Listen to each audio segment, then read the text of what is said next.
Kailangan ko banggitin na ang congressman ninyo dito sa distrito.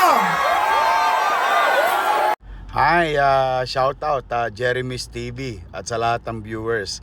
Thank you sa lahat sa inyo sa suporta ninyo sa amin. Mag-iingat kayo and God bless you.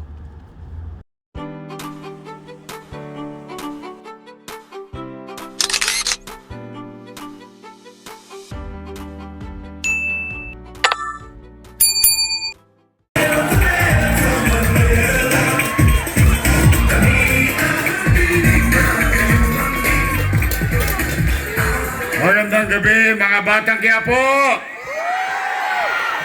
Nako, balita ko, kanina pa kayong alas 6 ng gabi. Di wala nagsaing sa bahay. Patay. Maraming titilapong kaldero. Kung wala nagsaing sa bahay, wala pa rin kumakain. Sigurado kayo? O ngayon, dapat ako magsasalita. Pero ngayong gabi, very special ang gabing ito sa Quiapo.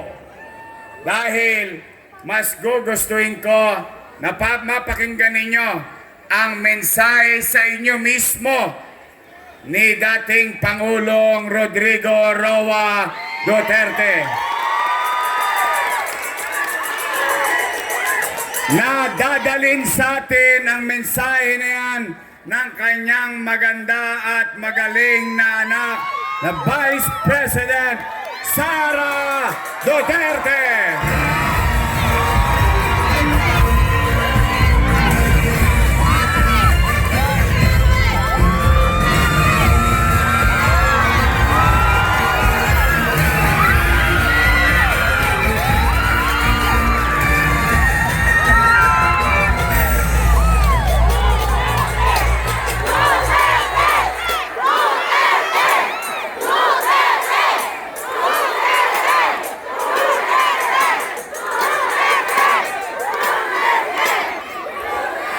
Maraming salamat.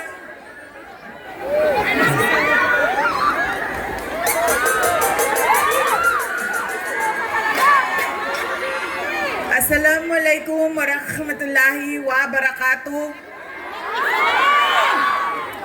Madayaw maayong gabi kaninyong tanan. Magandang gabi sa inyong lahat. Unahin ko po muna ang aking mga pagpapasalamat. Nagpapasalamat tayo sa ating babalik na Mayor Isko Moreno Dumagoso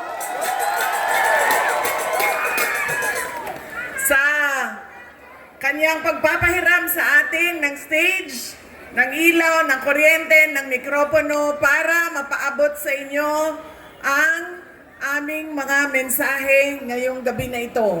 Pangalawang pagpapasalamat ay sa inyong lahat, mga kababayan, dahil marami sa inyo ang hindi pa kumakain, hindi pa nagluto, pero nandito galing pa sa trabaho, pero nandito kayo para makinig sa amin at sa aming mga mensahe para sa bayan. Maraming salamat po sa inyong lahat.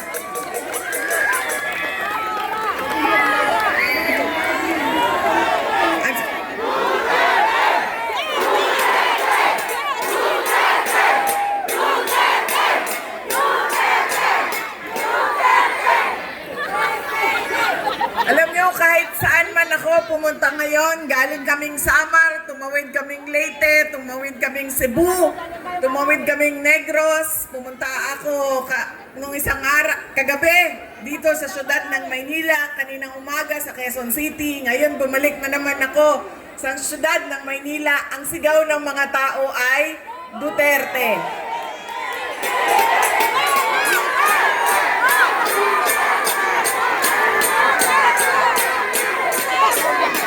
Baka lang po, nakakalimutan ninyo na hindi po ako kandidato ngayong eleksyon na ito.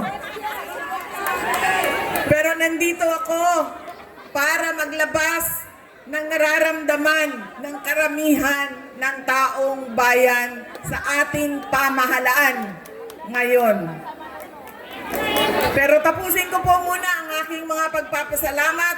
Ang sunod po na pagpapasalamat ay mula sa akin, personal, sa inyong lahat, mula sa mga kasamahan ko at sa aming opisina sa tanggapan ng pangalawang Pangulo sa inyong patuloy na suporta at pagtitiwala sa aming lahat. Maraming salamat po sa inyong mga kababayan.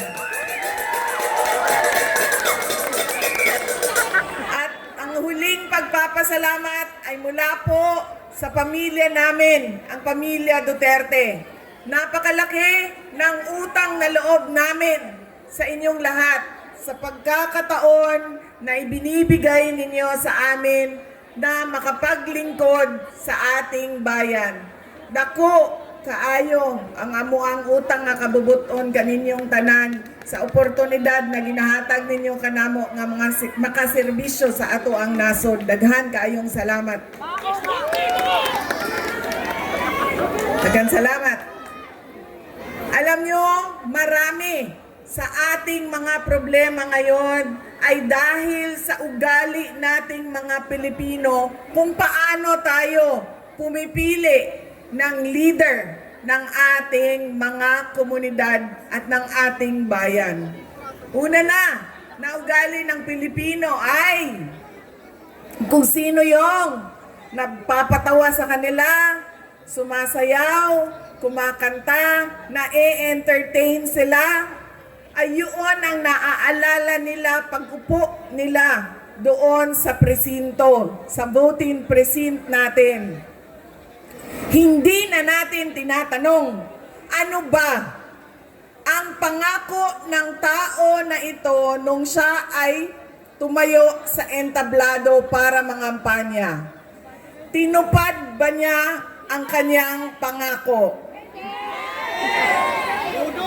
Yan ang ugali natin.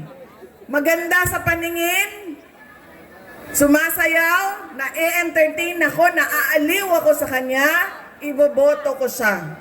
Hindi na natin tinanong. Noong ba ikaw ay nangako na 20 pesos ang kilo ng bigas ay tinupad mo ba?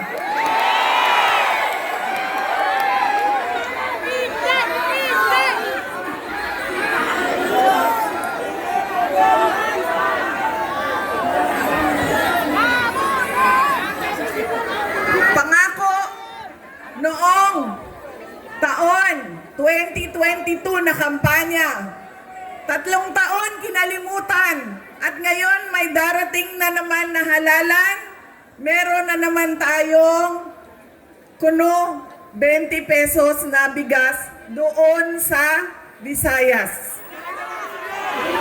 Na para bang nakalimutan na ang Luzon at Mindanao dahil hinahabol ang boto ng Visayas. Yan ang ugali natin. Hindi na natin tinatanong, nung tumayo ka ba, binigay mo ba yung pangako mo? Pangalawang ugali ng mga Pilipino sa pagpili ng kanilang mga leader. Galing sa pamilyang mga politiko, galing sa sikat na apelido, na endorso ng sikat at mahal natin na tao ay automatic ang boto natin. Hindi dahil Duterte yan ay automatic ang boto ninyo. Dapat tinitingnan din ninyo ano ba ang kapasidad at abilidad ng tao na ito. Duterte ka, pero ano ang kaya mong gawin para sa bayan? Kailangan ko banggitin na ang congressman ninyo dito sa distrito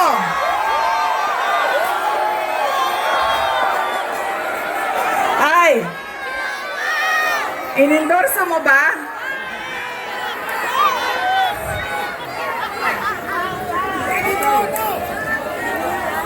Yan an example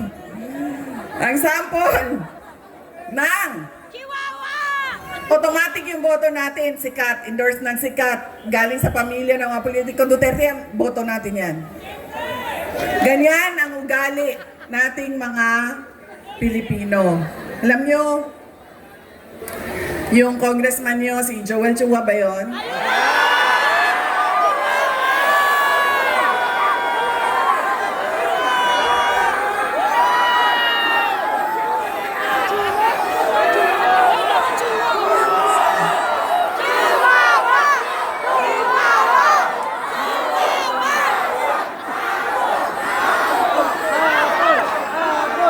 Sabi nung isang kaibigan ko na tiga Cebu, na kaibigan din niya.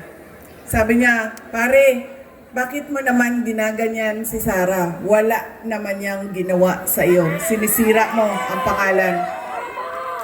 Sabi niya doon sa kaibigan namin, putang ina pare, hindi ko naman kilala si Sara at hindi niya ako kilala. So ano bang pakialam ko sa kanya? Putang ina rin. Putang ina niya rin. Nandito ako ngayon sa distrito niya.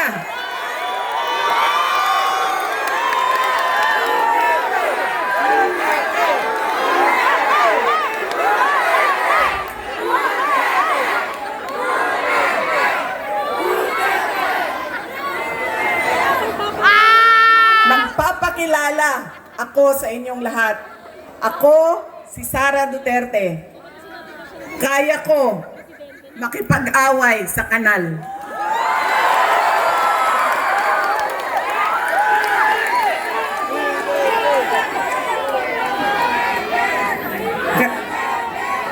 Kami, kung saan kami galing, doon sa Mindanao.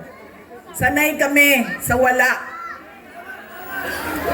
Kaya, walang mawawala sa akin kung dalhin ko ang away na ito dito sa kanal ng distrito ninyo.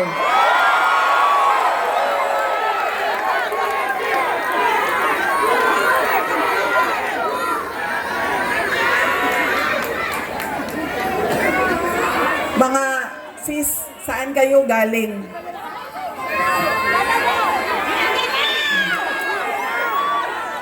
Kinsay mga tausog diri? Mga Maranao.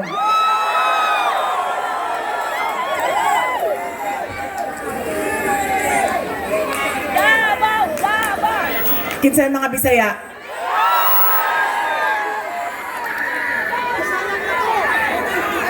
Ayaw mong kalimot ha, pag-abot sa adlaw sa pinili ay butangin na ninyo og zero si Chua.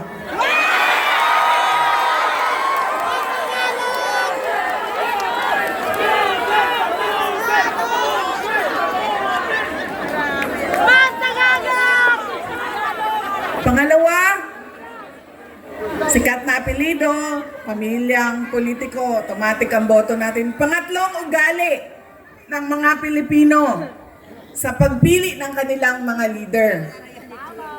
Kung sino yung may pera at bumibili ng boto, ay ibinibigay natin ang ating pagkatao sa kanila.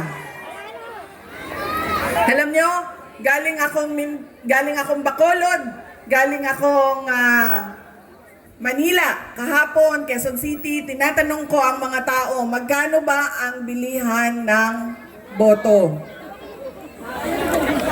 2,000, 3,000. Meron pang bilihan ng boto na tawag ay tupad, akap, AIX, MAIP.